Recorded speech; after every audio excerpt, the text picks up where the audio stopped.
the problem with society today in general, and perhaps much of what we do in the university, is we no longer think our marred image is actually a marred image.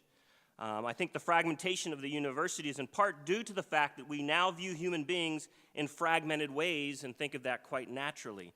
Human beings are no longer viewed as unique creatures with bodies, minds, emotions, relationships, and spirits that are interconnected, forming something special and unique, unlike the rest of creation.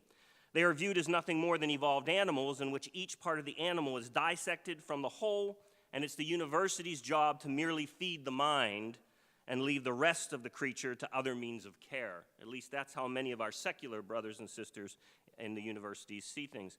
The university no longer views itself as a force to form the whole person into what he or she can become, but rather it views itself as a place to fill the person with information and prepare them for a job to meet their material needs. Now, I'm no way proposing that we do not need to help our students meet their material needs, but it cannot be the primary goal of what we do. I believe educators must begin to ask themselves what they want their students to be, what they want them to become when they leave their class, rather than merely what they should know or be capable of doing.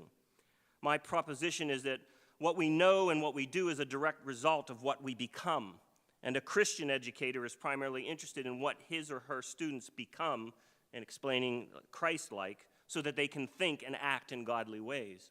And I'm not bold enough to assume I can tell any of my colleagues here what they should do in their classes. Many of you have been educators way longer than I have.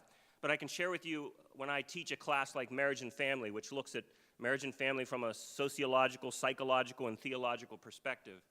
I ask myself, what do I want these students to be when they leave that class? Certainly we teach them about Sternberg's triangular, I can't speak, but his theory of love. Certainly we talk about authoritative and authoritarian parenting styles and how to parent well. We talk about communication in marriage. All that's great, but what I care about, and I ask them this when they leave, have you become a more loving person? Can you love your wife or husband? Will you be a better child, a better father?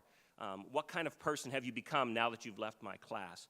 And I think if they become a greater loving person, if they know how to love in a more orderly way than being a father and a husband and a wife, all that will come much more naturally. So if we want to see human beings flourish and not get caught up in the fragmentation, the questions we must ask ourselves as educators, as departments, as institutions, what do we want our students to become?